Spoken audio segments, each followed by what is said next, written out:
साथियों नमस्कार। आज हम बात करेंगे राज्य पात्रता परीक्षा 2023 एमपी सेट के बारे में। जैसा कि आप सभी जानते हैं कि ऑल ओवर इंडिया के लिए यूजीसी नेट एनटीए के द्वारा सहायक प्राध्यापकों की भर्ती के लिए एक पात्रता परीक्षा का आयोजन करता है। वहीं अलग अलग प्रदेशों में सेट के माध्यम से सहायक प्राध्यापकों की भर्ती के लिए पात्रता परीक्षा का आयोजन होता है। इसी के तहत मध्य प्रदेश में भी एमपी सेट के तहत सहायक प्राध्यापकों की भर्ती के लिए पात्रता परीक्षा का आयोजन किया जा रहा है। इसमें और यूजीसी नेट का जो सिलेबस होता है वो लगभग समान होता है। और आप सभी जानते हैं कि यूजीसी नेट के जो फॉर्म है वो 23 जनवरी तक जो फॉर्म है वो भरा चुके हैं और उसकी अंतिम तिथि खत्म हो गई है। तो जिन लोगों ने यूजीसी नेट का फॉर्म भरा है वो एमपी सेट का फॉर्म भी डाल सकते हैं। और यदि कोई कैंडिडेट यूजीसी नेट का फॉर्म नहीं भर पाया है तो उनके लिए एक और अवसर है कि वो राज्य पात्रता परीक्षा एमपी राज्य पात्रता परीक्षा के माध्यम से भी फॉर्म भर सकता है। तो और हम बात करेंगे एमपी सेट के बारे में। तो मैं आपको बता दूं कि जो एमपी सेट के जो ऑनलाइन फॉर्म है वो एमपीपीएससी मध्य प्रदेश लोक सेवा आयोग के माध्यम से भराएंगे। जिस प्रकार यूजीसी नेट के फॉर्म एनटीए एजेंसी के थ्रू भराए जाते हैं, इसी प्रकार एमपी सेट के जो फॉर्म है वो एमपीपीएससी मध्य प्रदेश लोक सेवा आयोग के माध्यम से भराए जा रहे हैं। तो इसका जो विज्ञापन है वो 8 जनवरी 2023 को जारी कर दिया गया था एमपीपीएससी द्वारा। वहीं इसकी ऑनलाइन फॉर्म भरने की जो प्रारंभिक तारीख है वो 27 जनवरी 2023 है। मतलब इसके फॉर्म जो है 27 जनवरी से भराना प्रारंभ होंगे। ऑनलाइन आवेदन करने की तिथि जो है 26 फरवरी 2023 है। मतलब लगभग एक माह का समय इस एमपी सेट के फॉर्म भरने में आपको मिल रहा है।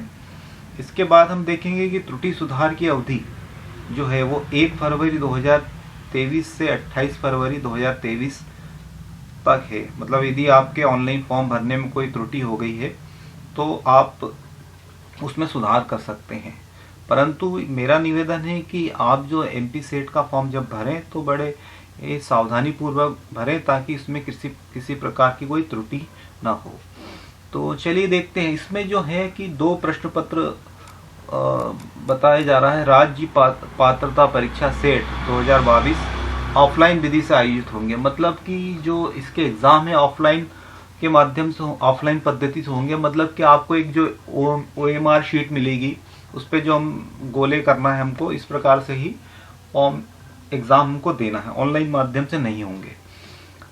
इसमें जो है 2 प्रश्न पत्र होंगे। प्रथम प्रश्न पत्र अनिवार्य है जिसमें हमारा सामान्य प्रश्न पत्र में शिक्षण एवं शोध अभिवृत्ति general paper on teaching and research aptitude होगा। इसमें वस्तुनिष्ठ प्रकार के प्रश्न होंगे जिसमें कुल 50 प्रश्न होंगे। अभ्यर्थी को सभी प्रश्न हल करने होंगे। प्रत्येक प्रश्न 2 अंकों का होगा। प्रथम प्रश्न पत्र कुल 100 अंक का होगा। मतलब कुल मिला के हमें 50 प्रश्न मिलेंगे पहले प्रश्न पत्र में और प्रत्येक जो प्रश्न है वो 2 नंबर का। इस प्रकार से जो है हमें 100 अंक का प्रथम प्रश्न पत्र देना होगा। वहीं इसको जो सॉल्व करने का समय है वो आपको 1 घंटा दिया जाएगा।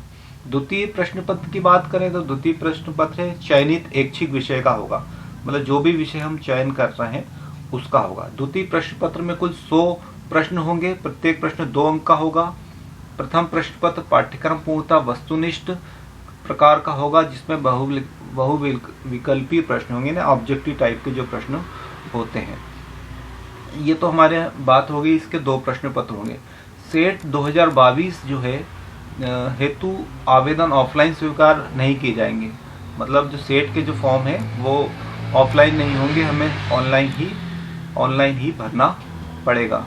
डेट जो उसकी डेट है उसके बारे में मैंने आपको बता चुका हूँ कि ये 27 जनवरी से प्रारंभ हो रहे हैं और 26 फरवरी इसकी अंतिम तिथि है। और ये सेट परीक्षा का जो परीक्षा शुल्क का भुगतान है वो क्रेडिट कार्ड इंटरनेट बैंकिंग द्वारा किया जा सकता है एवं MP ऑनलाइन के माध्यम से भी इसका पेमेंट किया जा सकता है। मतलब यदि कोई चाहता है कि मैं इसका फॉर्म स्वयं भरूं तो वो खुद ही MPPSC की साइट से इसके फॉर्म भर सकता है। लेकिन यदि वो चाहे कि वह खुद नहीं भरना चाहता है, रिस्क नहीं लेना चाहता है, तो वो किसी भी कियोस्क सेंटर से जाकर फॉर्म भर सकता है। इसमें एक नया ऑप्शन है और ये जोड़ दिया गया है कि विलम्ब शुल्क के साथ आवेदन। मतलब जो लोग इस तिथि में भी यदि फॉर्म नहीं भर पा रहे हैं तो उनके लिए एक अलग से डेट उन्होंने घोषित कर दी गई है, जो डेट है 1 मार्च 2023 से 10 मार्च, मतलब 10 दिन का समय उसमें दिया जाएगा। मतलब 1 मार्च से भी आप फॉर्म भर सकते हैं, पर इसमें जो अतिरिक्त शुल्क है वो 3000 रुपये आपको अलग से देना पड़ेगा। तो साथियों, आप विलम्ब शुल्क से ना भरें और जो समय दिया गया है 27 जनवरी से 27 फरवरी तक, उसी समय अवधि में अपने फॉर्म भर लीजिए तो अच्छा रहेगा। अभ्यर्थी हेतु अनारक्षित श्रेणी हेतु शुल्क जो 500 रुपये है तथा आरक्षित श्रेणी हेतु 250 रुपये निर्धारित है। मतलब जो अनारक्षित कैटेगरी में आते हैं, जनरल के हैं या मध्य प्रदेश के बाहर हैं, मध्य प्रदेश के बाहर के लोगों को अनारक्षित श्रेणी में ही गिना जाएगा, उनके लिए शुल्क 500 रुपये है। और जो SC ST OBC और मध्य प्रदेश के मूल निवासी हैं उनको 250 रुपये शुल्क जो है देना पड़ेगा। राज्य पात्रता परीक्षा 2022 हेतु आयोजित संबंधित विषयों में, मतलब आप जिस भी विषय में मतलब अप्लाई करना चाहते हैं, में PG उत्तीर्ण होना चाहिए। तो सेट के एग्जाम में आपको PG उत्तीर्ण होना चाहिए, या जो कैंडिडेट अंतिम वर्ष में या अंतिम सेमेस्टर में अध्ययनरत है वो भी इस फॉर्म को भर सकते हैं। आपने देखा कि UGC नेट में जो है कि PG आपका कंप्लीट होना चाहिए, पर सेट में आपको एक अलग से मौका ये दिया जा रहा है कि यदि आप अंतिम वर्ष में भी अध्ययनरत हैं तो आप फॉर्म भर सकते हैं। तो ये एक बहुत अच्छी चीज़ सेट के द्वारा आपको मुहैया कराई गई है कि जो अंतिम वर्ष के व्यक्ति भी यदि परीक्षा देना चाह रहा है PG में अंतिम वर्ष में, तो वो भी फॉर्म भर सकते हैं। इस फॉर्म का जो पूरा रूल बुक है, जो पूरी 32-30 पेज की है, मैं अपने PDF डिस्क्रिप्शन के में डाल दूंगा, PDF भी, यदि आप चाहें तो वहाँ से भी आप देख सकते हैं। और मेरा ये कहना है आपसे कि आप जब फॉर्म भरें उससे पहले इसका जो पूरा एक जो रूल बुक दिया हुआ है उसको आप पहले आराम से भर लें, ताकि किसी भी प्रकार की इसमें त्रुटि ना हो, और अगर आप एलिजिबल हैं तो ही आप फॉर्म को भरें। इस PDF में आपको पूरी आपकी पात्रता क्या है, आयु क्या है और कैसे क्या फॉर्म भरना है, ये पूरी जानकारी आपको मिल जाएगी। तो आप पहले इसका फॉर्म, इसकी जो पूरी PDF है, आप उसको एक बार ठीक से आराम से पढ़ लीजिए, तो काफ़ी आप लोगों के लिए काफ़ी अच्छा रहेगा। त्रुटि की बात मैंने आपको बता दी कि इसमें त्रुटि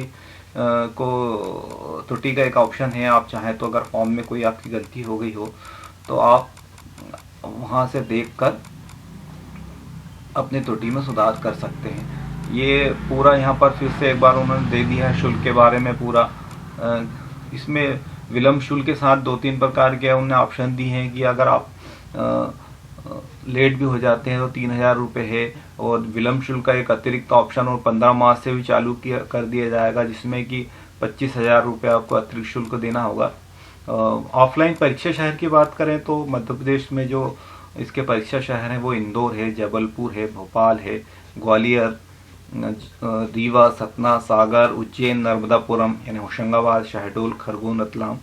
तो जिस भी सेंटर के आप पास में है आप वहाँ से उसके समीप का जो एग्ज़ाम परीक्षा केंद्र है वो आप ले सकते हैं, और जो भी आपको सहूलियत के हिसाब से पास पड़ता हो आप अपने हिसाब से उसका चयन करने की छूट यहाँ पर सेट के मध्य प्रदेश लोक सेवा आयोग द्वारा दी गई है। नीचे हम देखें तो यहाँ पर अलग अलग विषय का जो विषय हैं आपके वो बताए जा रहे हैं कि इसमें कितने प्रकार के विषय आप से परीक्षा दे सकते हैं। ये अलग अलग विषय यहाँ पर दिए गए हैं। तो साथियों, ये मैंने आज आपको सेट के बारे में जो भी महत्वपूर्ण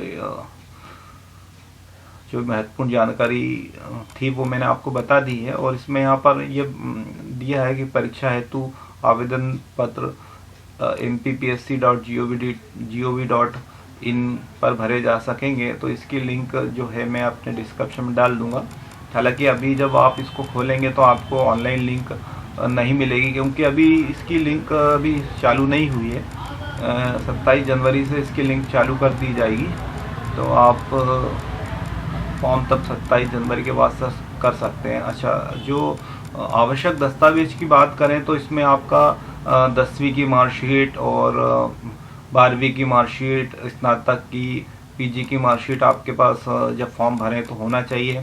साथ ही रोजगार पंजीयन जो कि अनिवार्य हो चुका है मध्य प्रदेश के हर वैकेंसी के लिए। तो आपके पास रोजगार पंजीयन भी होना चाहिए। यदि आप SC ST OBC से आते हैं तो जाति प्रमाण पत्र भी आपके पास होना चाहिए। पहचान पत्र के लिए इन्होंने दस्तावेज बता दिए हैं कि आपके जो परीक्षा में ले जाने के लिए जो भी आपको पहचान पत्र है, उसमें देखिए आपका पासपोर्ट है, मतदाता पहचान पत्र है, ड्राइविंग लाइसेंस है, पैन कार्ड है, आधार कार्ड है। एक चीज़ और बता दूं, ऑनलाइन फॉर्म में जब आपका पहचान पत्र पूछा जाएगा, जो पहचान पत्र की डिटेल आप फॉर्म में भरेंगे वही पहचान पत्र आपको वहाँ पर एग्ज़ाम सेंटर पे ले जाना पड़ेगा। तो फॉर्म भरते समय आप ये चीज़ का ध्यान रखिए कि आप जो भी